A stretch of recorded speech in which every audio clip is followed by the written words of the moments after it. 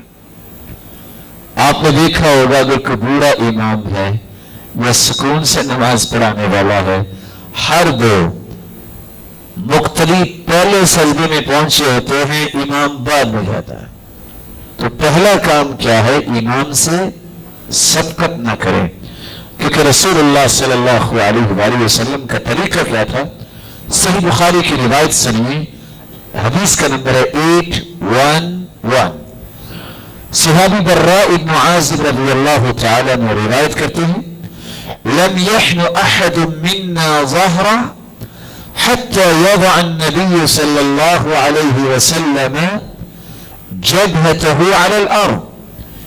کوئی صحابی اس وقت تک جھکتا ہی نہیں تھا جب تک اللہ کے رسول صلی اللہ علیہ وسلم اپنی پیشانی مبارک زمین پر رکھ نہیں دیتے تھے. پھر سنیے، اس وقت تک کوئی صحابی جھکتا ہی نہیں تھا سجدے کے لیے جب تک اللہ کے رسول صلی اللہ علیہ وسلم اپنی پیشانی مبارک زمین پہ رکھ نہیں دیتے تھے. میرا جی چاہتا ہے کہ ایک پریکٹیکل کروا دیا جائے. قاری صاحب محترم، یہاں کچھ اور ساتھی پیچھے کھڑے ہو جائیے، آپ بھی ذرا پیچھے ساتھیوں کو سکھانے کے لیے کھڑے ہو جائیے. آئیے بیٹا. قاری صاحب محترم آ جائیں.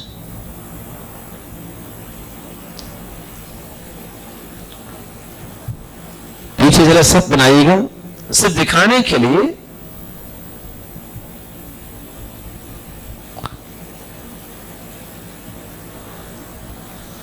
اللہ اکبر کہہ کے سجدے میں جانا ہے اور اس وقت تک مقتدی حضرات کو جھکنا نہیں چاہیے جب تک امام سجدے کی حالت میں چلا نہ جائے. جی یہاں جائے.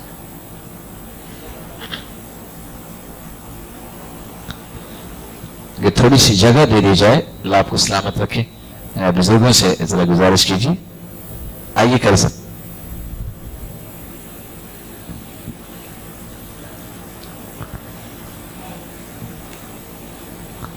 سمی اللہ لمن حمدہ سے شروع کر لیں. رکوع میں جا کے اٹھیے.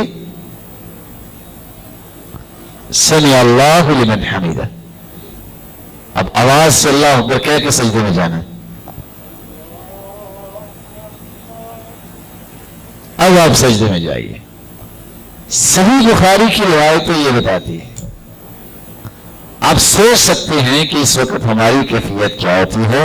آپ کو کم از کم جس بات میں گناہ شروع ہو جاتا ہے آپ امام سے پہلے سجدہ نہ کیجیے.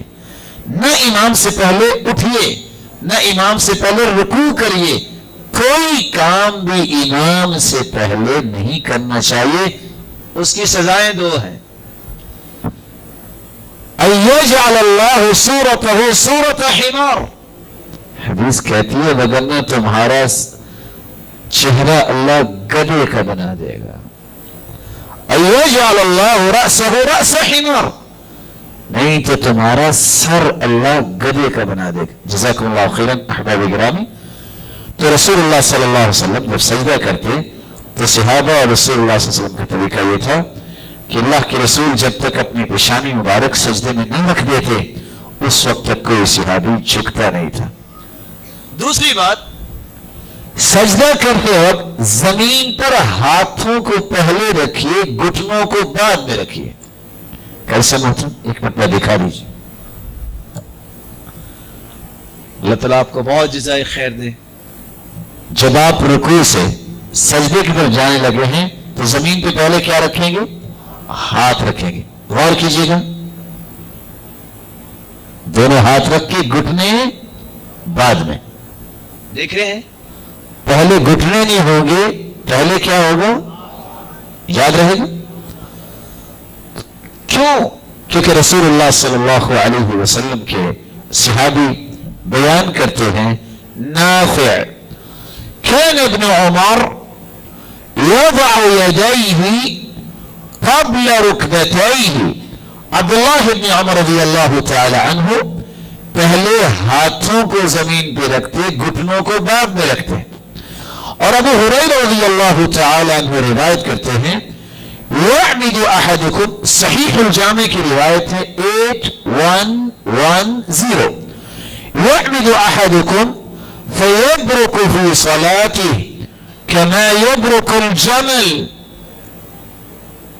يعمد احدكم, تم میں سے کوئی شخص اس طرح کیوں بیٹھتا ہے جس طرح اونٹ بیٹھتا ہے.